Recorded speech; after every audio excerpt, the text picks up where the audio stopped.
નમસ્કાર મારા વાલા ગુજરાતી મિત્રો, અલગ ધણી લોક સાહિત્ય ચેનલમાં આપનું સ્વાગત છે. તો આજે આપણે જોઈએ છીએ કે આપણા કેટલા દેશ છે. કોઈ દેશને આપણે માની ઉપમા આપી નથી, કોઈ દેશને આપણે માં કહેતા નથી.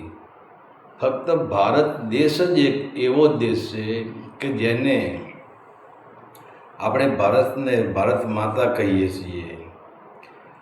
તો ભારતની ભૂમિને આપણે ભારત માતા કહીએ છીએ કારણ કે ભારતની ભૂમિ એ ધર્મની ભૂમિ છે, ભારતની ભૂમિ એ વીરોની ભૂમિ છે, અને ભારતની ભૂમિ એ દાતારોની ભૂમિ છે, ભારતની ભૂમિ એ સંતોની, ઋષિઓની, મુનિઓની ભૂમિ છે, અને ભારતની ભૂમિ એ સતીઓની ભૂમિ છે. આજે જુઓ, ભારતની અંદર કેટલી વિરંગનાઓ થઈ ગઈ. જેટલા પુરુષો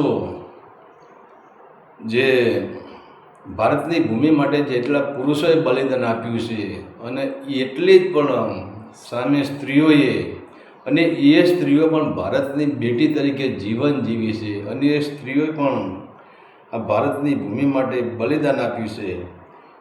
તો અને તમે જુઓ તો ખરા, આપણા ભારતની ભૂમિને જેને ગામડામાં પણ તમે નજર કરો ને, ભારતની ભૂમિના કોઈ પણ ગામડામાં તમે નજર કરો, ત્યાં તમને એક સંત, એક સુરો અને એક દાતાર, એના આપણને ક્યાંય ને ક્યાંય એના વાવડ મળી રહેશે. અને સંતોના પણ મંદિર છે, દાતારોના પણ અત્યારે મંદિર છે, અને સુરવીરોના પણ પાળિયા આજે ગામડે ગામડે ખોરાણા આપણે જોવા મળે છે.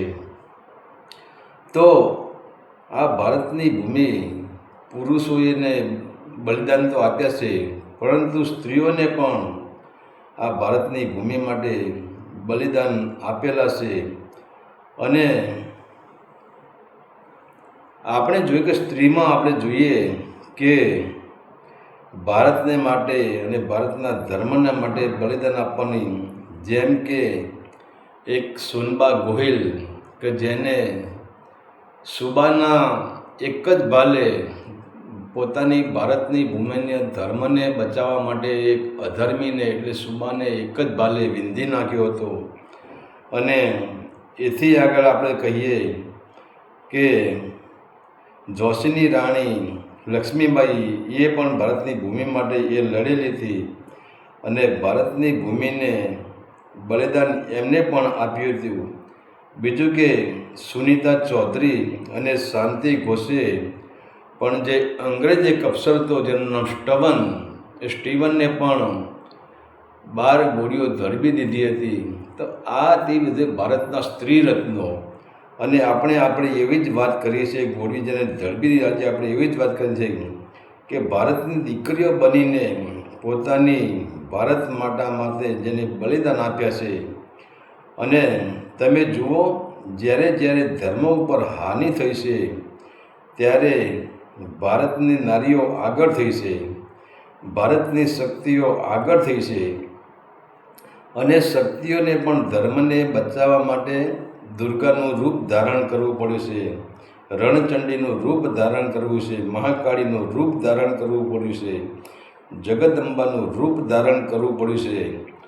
તો આજે આપણે જે વાત કરવા માટે જઈ રહ્યા છીએ તે ભારતની બેટી તરીકે જેને જન્મ લીધો, અને જે ભારતની બેટી પહેલી નારી જે હતી કે જે ભારતમાં વડાપ્રધાન તરીકે જેની નિમણૂક થઈ, અને એવા ઇન્દિરા ગાંધીજીની જે હત્યા થઈ, એ હત્યા વિશે આપણે વાત કરવા છે. અને હત્યાનો સંપૂર્ણ અહેવાલ શું છે એ આજે આપણે જાણવાની કોશિશ કરશું. તો આપણે વાત કરીએ છીએ કે ઇન્દિરાજીની સાથે જે 9 વર્ષથી એમની સિક્યુરિટીમાં રહેવાવાળો જે શીખ, જે બેહલસિંહ, કે તેમને ઇન્દિરાજીને એક નહીં પણ 33 ગોળીઓ મારીને ઇન્દિરાજીની જેમની હત્યા કરી હતી.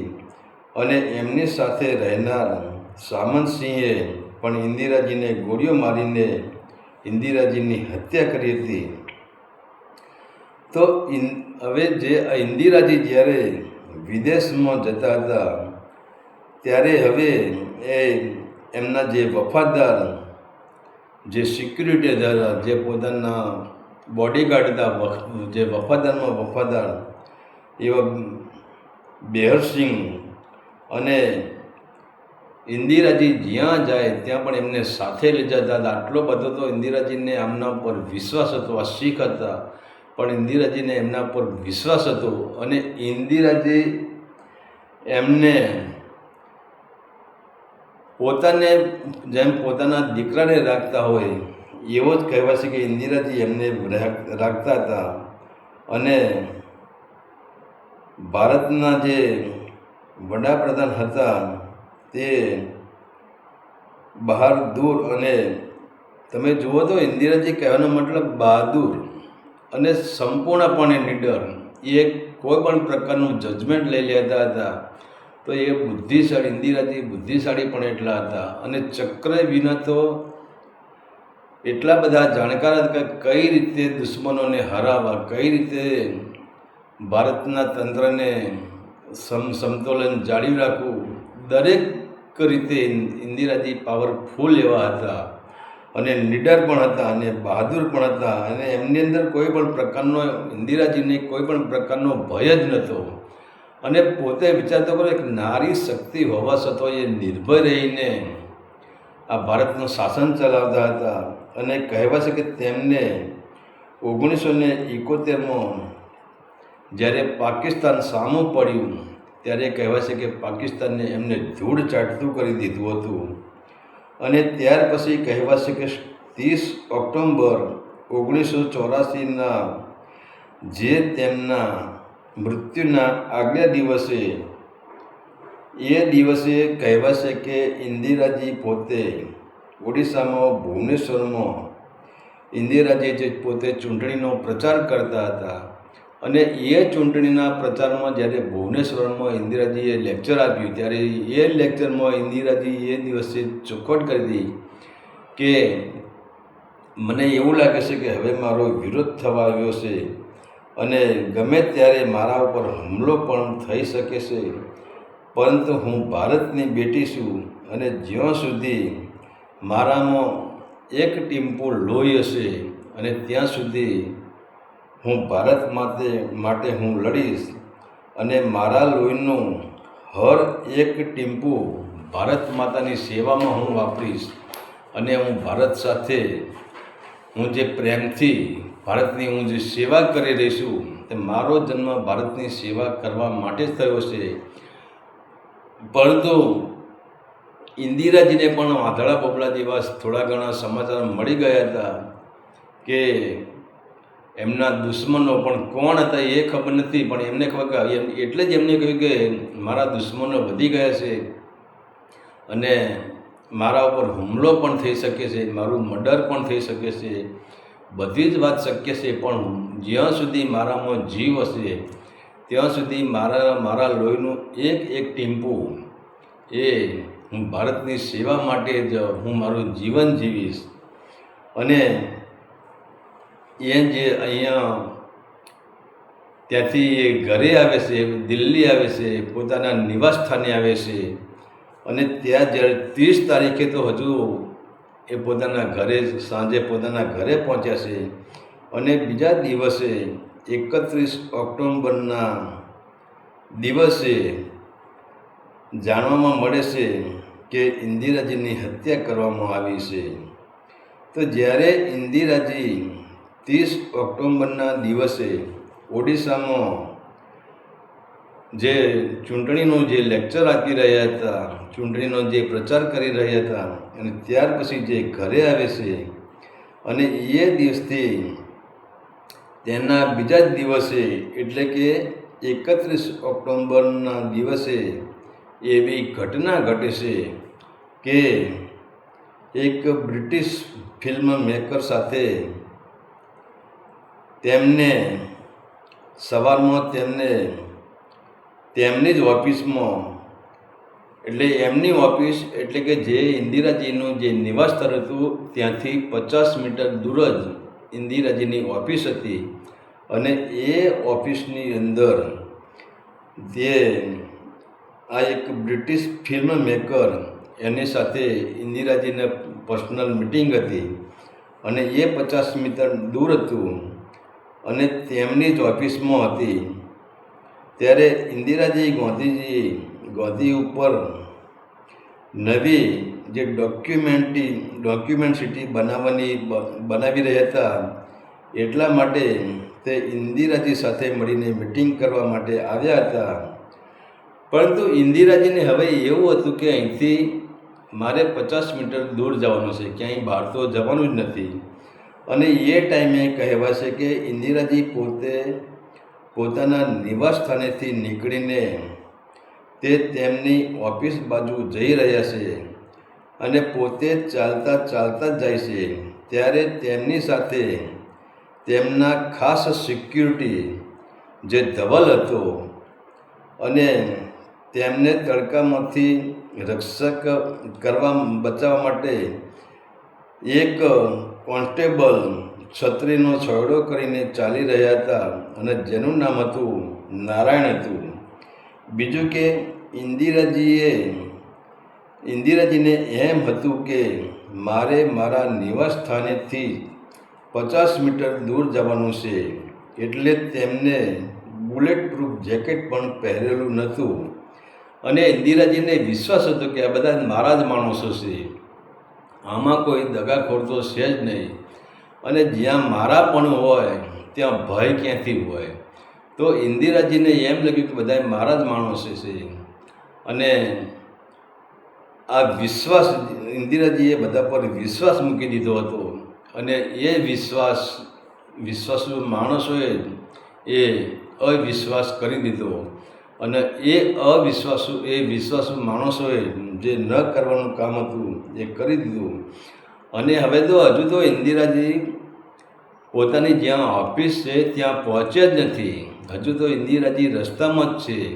એ તો મેઇન જે ગેટ આવે છે એમની ઓફિસનો, એ ગેટ ત્યાં જ છે. અને સામે ગેટ ઉપર આ બેહાનસિંહ અને સતવંતસિંહ બંને ગેટ ઉપર ઊભા રહ્યા છે. અને ઇન્દિરાજી એમને જોવે છે કે આ બંને શીખો ગેટ ઉપર ઊભા રહ્યા છે. અને આમે આ બંને શીખો ઇન્દિરાજી પાસે જ રહેતા હતા. અને ઇન્દિરાજી ગમે ત્યાં જાય, ગમે તે વિદેશમાં જાય પણ આમને સાથે લઈને જ જતા હતા. આટલો બધો તો આ લોકો પર એમને વિશ્વાસ હતો. અને ત્યારે બેહાનસિંહ ઇન્દિરાજીની સામે આવે છે. હવે જે બેહાનસિંહ જ્યારે ઇન્દિરાજીની સામે આવે છે ત્યારે ઇન્દિરાજીને એવું લાગ્યું કે આ મને નમસ્કાર કરવા આવે છે. કારણ કે પોતાના માણસ ઉપર 9 વર્ષથી ઇન્દિરાજીની સાથે જ રહેતા હતા.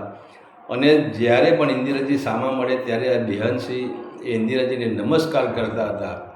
તો ઇન્દિરાજીને એવું લાગ્યું કે આ મને નમસ્કાર કરવા માટે આવે છે. પણ જ્યારે આ બેહાનસિંહ ત્યારે સામા આવે છે અને ત્યારે કહેવાય છે કે પોતાના જે જેબમાં જે પેકેટમાં જે એમને પિસ્તોલ સંતાડી હોય છે અને એ પિસ્તોલ કાઢીને એ બેહાનસિંહ જે 9 વર્ષનો ઇન્દિરાજી સાથે જે રહેલો છે એ જ શીખ આ ઇન્દિરાજીને 3 ગોળીઓ ધડબી દેશે. અને ત્યારે ઇન્દિરાજી કહે છે કે બેહાનસિંહ તમે આ શું કરી રહ્યા છો, તમને કંઈ ભાન છે? પણ બેહાનસિંહ કંઈ કોઈનું કેવું કંઈ વાત માનવા તૈયાર જ નથી. અને ત્યારે બેહાનસિંહ સતપાલસિંહની સામે નજર કરે છે અને સતપાલસિંહને કહે છે કે મારી દે ગોળીઓ. અને ત્યારે કહેવાય છે કે સતપાલસિંહે એકી સાથે 30 ગોળીઓ ઇન્દિરાજીના શરીરમાં ધડબી દીધી છે. અને ત્યારે ત્યાં કહેવાય છે કે ઇન્દિરાજી પોતે ઢગલો થઈને ધડી પડ્યા છે. એમના શરીરમાંથી એટલું બધું ખૂન વહેવા માંડ્યું છે. અને કહેવાય છે કે જે ગોળીઓ વાગી એ એમના લીવર ઉપર વાગી હતી. એમના મોટું આંતરડું એમને ચીરી ગયું હતું, એમનું નાનું આંતરડું ચીરી ગયું હતું, એમના ફેફસા પણ ઘાયલ થઈ ગયા હતા. ફક્ત એમનું હૃદય ઉપર એક પણ ગોળી વાગી હતી નહીં. એના કારણે ઇન્દિરાજીનો શ્વાસની પ્રક્રિયા ચાલુ હતી. અને ત્યારે ત્યાં પોલીસ અફસરો ભેગા આવી જાય છે. એટલે કે એમાં એક અફસર હતા જે દિનેશ કુમાર, એ દોડીને આવે છે અને ઇન્દિરાજીને આ લોહીથી લથપથ થયેલા પડ્યા છે એ જુએ છે. અને જ્યારે આ બેહાનસિંહ અને સતપાલસિંહની સામે જાય છે અને જુએ છે, ત્યારે હવે આ બંને જણા પોતાની પિસ્તોલ ફેંકી દેશે અને હાથ ઊંચા કરી દેશે. એ સરેન્ડર થઈ જાય છે, એ હાજર થઈ જાય છે. અને ત્યારે પછી કહેવાશે કે આ દિનેશ કુમાર જે કહે છે કે તમે લોકોએ આ શું કર્યું, ત્યારે આ બંને એક જ જવાબ આપે છે કે અમારે જે કરવાનું હતું એ અમે કરી ચૂક્યા છીએ. હવે તમારે જે કરવું હોય તે કરો, અમે અમારો બદલો લઈ લીધો છે. અને પછી તો આ બંને લોકોને કહેવાશે કે જેલમાં પૂરી દેશે. અને ત્યાર પછી જે આર.કે. ધવલ આ બંનેને પકડી લેશે. અને ત્યારે કહેવાશે કે સોનિયા ગાંધી પણ ત્યાં આવી ગયા હોય છે અને ઇન્દિરાજીને લઈને ઇન્દિરાજીનું માથું સોનિયા ગાંધીએ પોતાના ખોળામાં લીધું છે. અને ત્યાર પછી એમને હોસ્પિટલમાં લઈ જશે. અને આ બાજુ બંને ખૂનીઓ જે જેલમાં રહ્યા છે એ લોકો જેલ તોડીને ભાગવાની કોશિશ કરે છે, પરંતુ ત્યાં બહાર જે અફસરો ઊભા હતા અને એ લોકોને ખબર પડી કે આ બંને શીખો જેલ તોડીને ભાગવાની કોશિશ કર્યા છે, તો એ જેલમાં પણ ફાયરિંગ કરે છે, જેલમાં ગોળીબાર કરે છે અને ત્યાં આ લોકોનો ખાત્મો બોલાવી દે છે.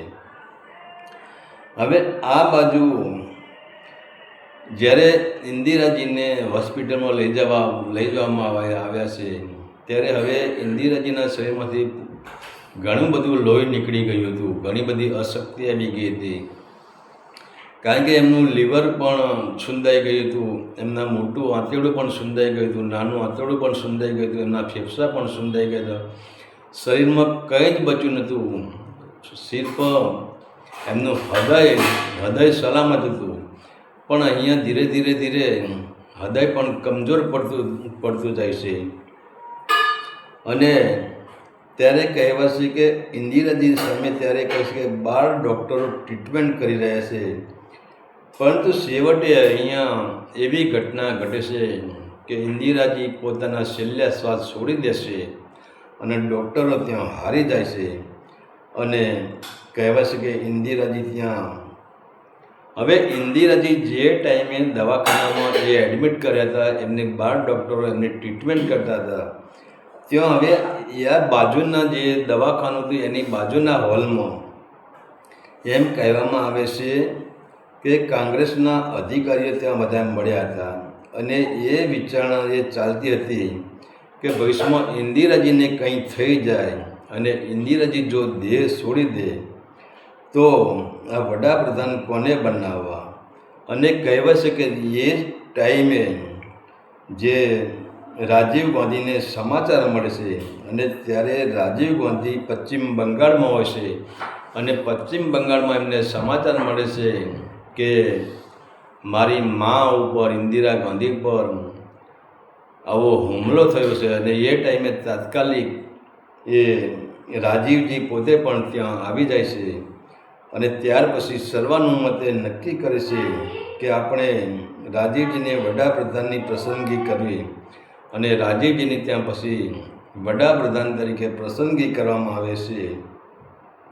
અને એ જ્યારે હવે સમાચાર મળ્યા બપોરના ટાઈમે કે ઇન્દિરાજીએ દેહ છોડી દીધો છે, અને એ ટાઈમે તો તમે જુઓ ટીવી ઉપર ફટાફટ આના સમાચાર આવી ગયા. અને જ્યાં જ્યાં પબ્લિકે સાંભળ્યું કે ઇન્દિરાજીએ દેહ છોડી દીધો છે, ત્યારે કહેવાય છે કે હોસ્પિટલની બહાર લોકોના ટોળા ઉમટી પડ્યા છે. અને એ ટોળા એવું પ્રચંડ સ્વરૂપ ધારણ કર્યું છે કે એના માટે પોલીસે લાઠીચાર્જ પણ કરવો પડ્યો હતો. અને આ બધા જ ટોળા બેકાબૂ થતા જાય છે. અને જ્યારે આ ટોળાઓને ખબર પડી કે જે ઇન્દિરાજીની હત્યા કરવાવાળા શીખ છે, અને ત્યારે પછી કહેવાય છે કે આ ટોળા પૂરેપૂરા બેકાબૂ થઈ ગયા છે અને ઇન્દિરાજીની હત્યા કરી છે. અને આ ટોળાએ આ ભડકેલી જનતાએ એ ટાઈમે કહેવાય છે કે 8,000 શીખોને ત્યાં મારી નાખ્યા હતા અને ઘણા શીખોના ઘર સળગાવી દીધા હતા, ઘણા શીખોની ગાડીઓ સળગાવી દીધી હતી અને ઘણા શીખો તો અગ્નિમાં બળીને મરી ગયા હતા. અને જે શીખો પછી ત્યાંથી ભાગવાની તૈયારી કરતા અને જે એસટી ડેપોમાં જે બસમાં બેઠેલા હતા એ બસો પણ આ ટોળાએ ઉગ્ર થયેલા ટોળાએ આ બસો રોકી હતી અને બસોમાંથી જે શીખોને ઉતારીને પણ એ લોકોને ત્યાં મારી નાખ્યા હતા. તો તેમના ઘરના વાહનો બધું પણ સળગાવી દીધું અને કહેવાય છે કે એ ત્યાર પછી જે 3 નવેમ્બર 1984ના દિવસે રાજીવ ગાંધીએ પોતાની માતાને એટલે કે ઇન્દિરાજીને અગ્નિ સંસ્કાર સંપૂર્ણ વિધિપૂર્વક કર્યા છે એમને. અને ત્યાર પછી હવે આ તો ઇન્દિરાજીનું તો હવે અગ્નિ સંસ્કાર થઈ ગયું, પણ હવે અહીંયા આપણે એ ખાસ મુદ્દો જોવાનો છે કે ઇન્દિરાજીની હત્યાનું રહસ્ય શું છે. અને જે 9 વર્ષથી ઇન્દિરાજીના સાનિધ્યમાં રહેતા હતા અને ઇન્દિરાજીને જેના પર સંપૂર્ણ વિશ્વાસ હતો એ એવા વિશ્વાસુએ આ અવિશ્વાસ કેમ કર્યો? એવા વિશ્વાસુએ જેને પોતાના દીકરા જેવું માનતા હતા અને જેને પોતાના પડખે જ્યાં વિદેશ જતા ત્યાં પણ આ શીખને એ ઇન્દિરાજી સાથે લઈ જતા હતા અને આવા જ માણસે ઇન્દિરાજીને ગોળીઓ કેમ ધરબી દીધી? તો પછી આ હત્યાનું રહસ્ય શું હતું?